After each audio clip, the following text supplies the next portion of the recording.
The Miami Dolphins are officially in trouble. After 3 weeks of football, this team sits at 0-3, and the latest blow came on the big stage, Thursday Night Football in Buffalo. Once again, Miami fell short against a division rival in a building they haven't won in for over a decade. This wasn't just another loss. It felt like a reminder of the same old story. When the lights are brightest, the Dolphins shrink. The offense looked shaky, the defense couldn't hold up, and by the fourth quarter, Buffalo had full control. For a team that came into this season with high expectations, dropping to 0-3 is nothing short of a nightmare start. And now the questions are getting louder. Is this season already slipping away before it even begins? Tua Tagovailoa was supposed to be the face of the Miami Dolphins, the guy to finally take this team back to the top. But right now, he's proving he can't deliver when it matters most. Here's the problem. When the game is on the line, Tua simply disappears. Let's look at the numbers. In his career, during the final 5 minutes of a one-possession game, he has thrown 7 touchdowns and 7 interceptions. That is the definition of average. His passer rating in those moments is only in the 70s. Franchise quarterbacks are supposed to rise under pressure, but Tua shrinks. And it's not just stats, it's what we're seeing on the field. In the last 2 weeks alone, he had multiple chances to win the game late in the fourth quarter. Against New England, he threw an interception with just minutes left. Against Buffalo, same story, another pick when the Dolphins were driving. Over and over, he fails to close. Even when he does complete passes, it's not enough. His passing chart from the Bills game says it all. Almost everything was short throws. Checkdowns, swing passes, quick outs. Checkdown city. Sure, he took one deep shot to Tyreek Hill, but that was rare. With weapons like Hill and Jalen Waddle, this offense should be stretching the field. Instead, it looks predictable and safe. And yes, there were some bright spots. A few third-down conversions. A scramble for a first down. But big plays in the first half mean nothing if you collapse in the fourth quarter. That's the issue. Tua just can't finish. Fans are starting to lose patience. On social media, the talk is everywhere. Are you done with Tua? Some are typing Y for yes, others still holding out hope with N for no. But the fact that this question is even being asked tells you everything. The truth is simple. Right now, Tua does not look like a true franchise quarterback.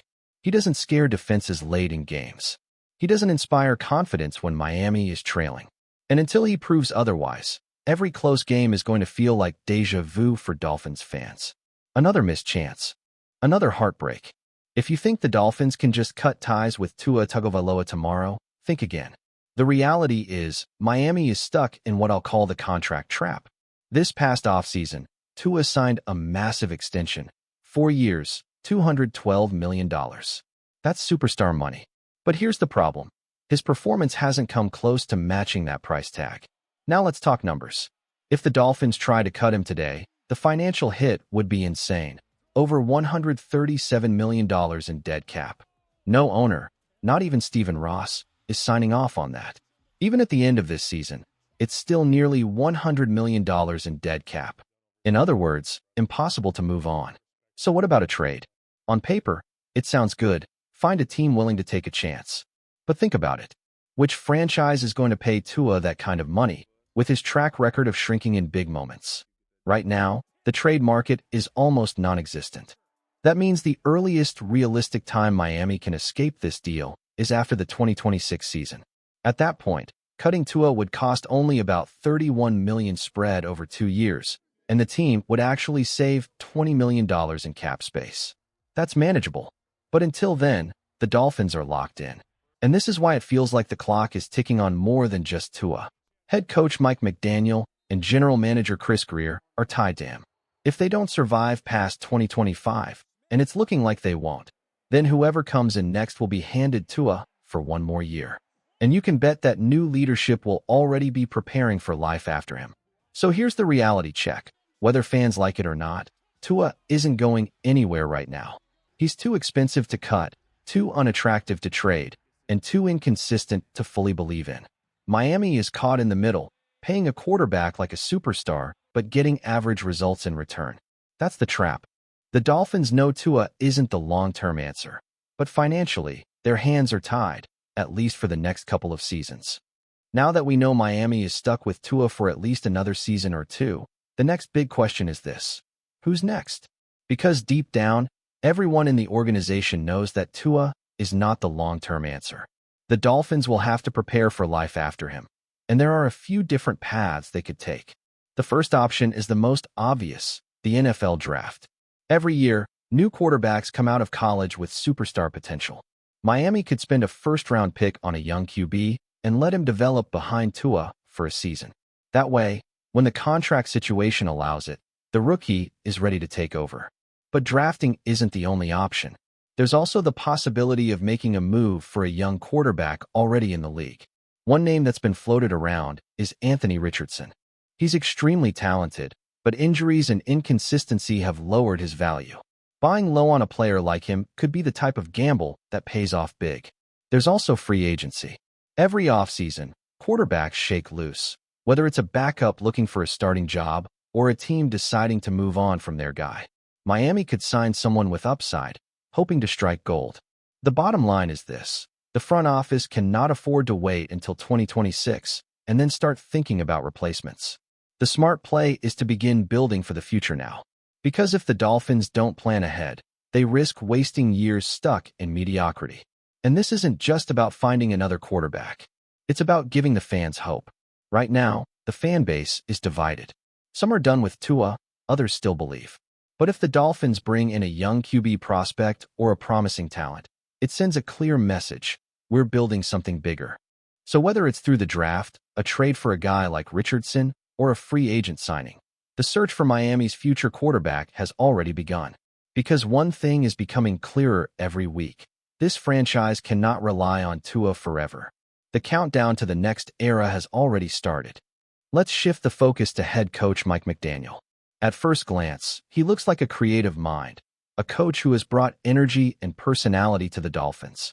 But when you dig deeper, his results tell a different story. In 3 seasons as Miami's head coach, McDaniel has shown one clear pattern. He beats the weaker teams, but he struggles badly against the strong ones. His overall record against teams with a winning record is just 3 wins and 14 losses. That includes an ugly streak of 8 straight losses against opponents above .500. Yes, McDaniel deserves some credit. Against Buffalo, the Dolphins came out inspired. They played hard. They fought until the 4th quarter, and they looked much sharper than in earlier weeks. But here's the problem: effort alone isn't enough. Miami once again fell short when it mattered. And this is the story of the McDaniel era: close, but not close enough. The numbers don't lie. Over his first 3 seasons, the Dolphins went 9-8, 10-7, and 8-9, right around average. That's why people now call him a .500 coach. He can handle teams that are mediocre or worse, but when it comes to big games, playoff contenders, or primetime matchups, he struggles. And it's not just the losses, it's how they happen. Miscommunications late in games, costly mistakes in critical moments, lack of adjustments when facing tough defenses.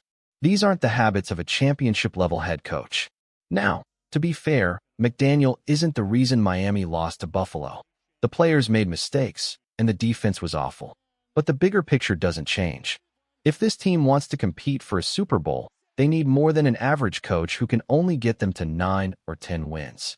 They need someone who can outsmart elite competition and deliver when the pressure is highest. So, where does this leave McDaniel? Right now, he's safe. The Dolphins aren't going to fire him this early in the season. But long-term, his future looks shaky. If Miami continues to hover around average, it's only a matter of time before ownership decides to move in a new direction. Because the harsh truth is this: you can't win championships with a .500 coach. And until McDaniel proves otherwise, that's exactly what he is. If there's one part of the Dolphins that deserves the most criticism right now, it's the defense.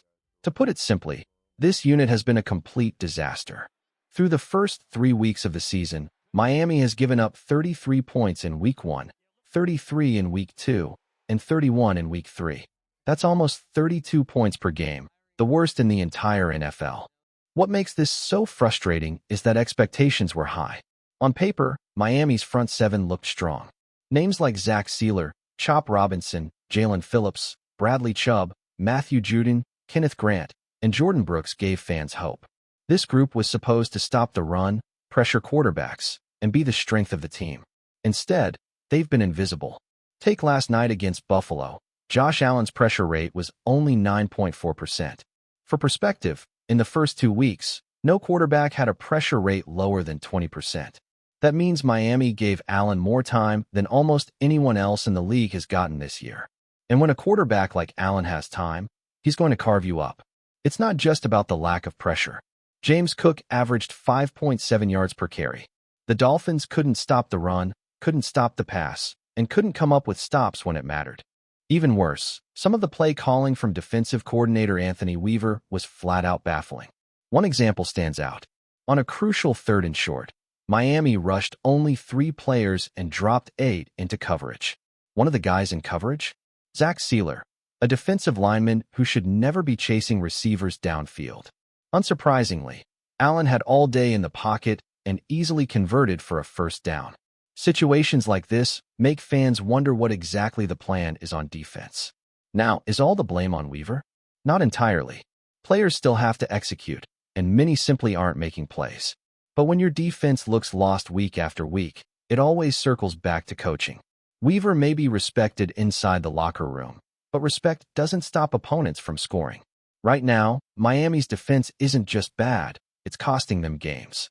If things don't change quickly, the Dolphins will find themselves out of playoff contention before the season even hits the halfway mark. And for a team that had Super Bowl hopes, that is completely unacceptable. When a defense looks this bad, the big question becomes, who is really at fault? Is it defensive coordinator Anthony Weaver and his questionable play calling? Or is it the players in front office for not having the right personnel? Let's start with Weaver. There's no denying some of his decisions have been head-scratchers. We just talked about that 3rd and short where Miami rushed only 3 defenders and dropped Zach Sealer into coverage. Those types of calls make it far too easy for quarterbacks like Josh Allen to pick apart the defense. At times, it feels like Miami's defensive strategy is working against them instead of for them. But it's also true that the players simply aren't performing. The front 7, once seen as a strength, has been a disappointment. Zach Sealer got paid, but has been invisible. Jalen Phillips hasn't made much of an impact. Bradley Chubb has managed at least half a sack in each game, but outside of those isolated plays, he's not generating consistent pressure. This unit is supposed to be the backbone of the defense, yet they've been flat-out ineffective. And then there's the secondary. Miami's safety room has been a huge letdown. Minkah Fitzpatrick hasn't delivered. Malinu and Ashton Davis have been complete misses in free agency. The team also failed to properly replace big names like Kendall Fuller and Jalen Ramsey, leaving glaring holes in coverage.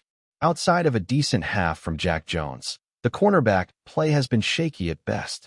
This is where the blame shifts to general manager Chris Grier.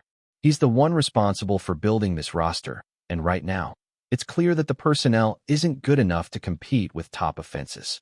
Poor signings, no real plan to replace departing talent, and questionable depth decisions have all left the defense exposed. Now, to be fair, Weaver is highly respected within the organization. Players like him, and he may be safe for now because of that respect. But respect doesn't win games.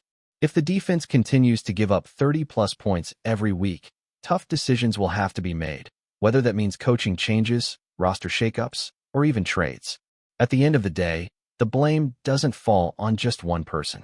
It's a mix of bad coaching, underperforming players, and front office mistakes. And unless all 3 of those areas improve, this Dolphins defense will continue to be one of the worst in the NFL.